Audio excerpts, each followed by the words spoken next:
Hello everyone, welcome back to our channel Smart English Learning Centre. You learn English easy with me. তোমরা বুঝতেই পারছো তোমাদের এইচএসের exam আছে ইংলিশের, তাই আমি তোমাদের জন্য সাজেশন অনেক আগেই তৈরি করে ফেলেছিলাম। সে ভিডিও তোমরা অলরেডি ক্লাস পেয়েছো। আজকের এখন যে ভিডিও এই ক্লাসে যে কয়েকটা প্রশ্ন আমি তোমাদেরকে বলবো, সেই কয়েকটা প্রশ্ন প্রায় 100% এখান থেকে আসার সম্ভাবনা সব থেকে বেশি। তো অতএব সেই প্রশ্নের সঙ্গে মিলিয়ে এখন যেটা করেছি একই রকমই, প্রায় অ্যান্সারগুলো সবই একই, কোশ্চেনগুলো ডিফারেন্ট হতে পারে। তাই দেখো কোন প্রশ্নগুলো এবারে লাস্ট মিনিট সাজেশন হিসেবে সব থেকে বেশি গুরুত্বপূর্ণ। প্রথমে দেখো দ্য আইজ হ্যাবিট থেকে। খুব তাড়াতাড়ি করার জন্য হ্যান্ড রাইটিং একটু খারাপ হয়ে গেছে। The eyes habit. How lucky you are. Who is the speaker? Who is referred to by you? Why is the person spoken to be called lucky? বুঝতেই পারছো এই প্রশ্নটা খুবই গুরুত্বপূর্ণ কিন্তু। তারপর থাকছে she would forget our brave encounter. Who said this and about whom? What is the brave encounter refer to here? Why did the speaker think so? তারপরে she had beautiful eyes but they were no use to her. Whose eyes are refer to here? Why were they useless to her? Bring out the irony line. তাহলে এই প্রশ্ন তিনটে কিন্তু সব থেকে বেশি important, এটা করবে। তারপর থাকছে then I made a mistake. এখান থেকে যে লাইনটা প্রশ্ন হয় এটাও তোমরা কিন্তু দেখে যাবে, then I made a mistake. এটাও আমার সাজেশনের মধ্যে ছিল।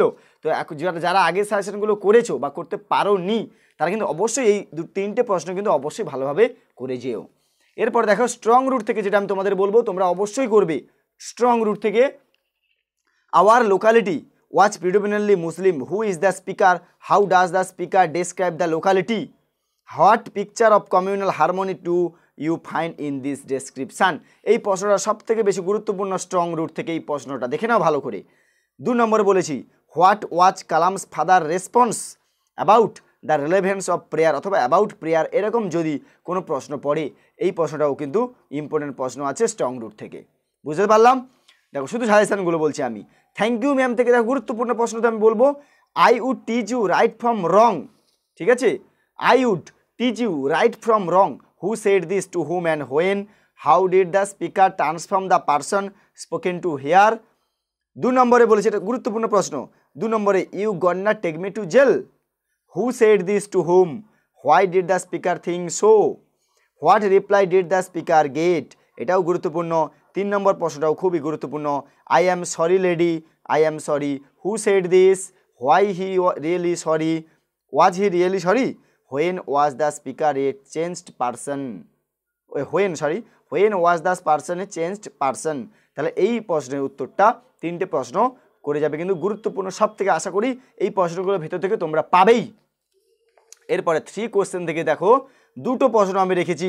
How was the wounded man revived and nursed? ঠিক আছে, how was the wounded man revived and nursed? Why did he ask forgiveness of the tsar? আর 2 নম্বর প্রশ্ন হিসেবে রেখেছি all the answers being different, the tsar agreed with none of them.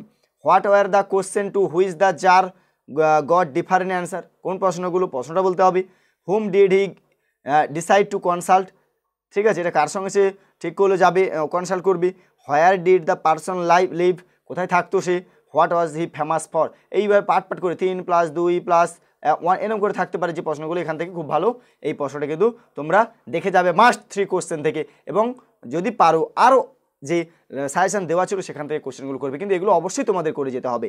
তো আমি শুধু এই ভিডিওতে বা এই ক্লাসে এখন এইগুলো শুধু প্র্যাকটিস করতে থাকো, ভালো করে মন দিয়ে পড়ো। আমি কিছুক্ষণ পরে আবার পোয়েম থেকে সাজেশন দিচ্ছি, একটা করে জাস্ট একটা করে পোয়েম থেকে সাজেশন দিচ্ছি। এগুলো তোমরা বারবার ভালো করে প্র্যাকটিস করে নাও।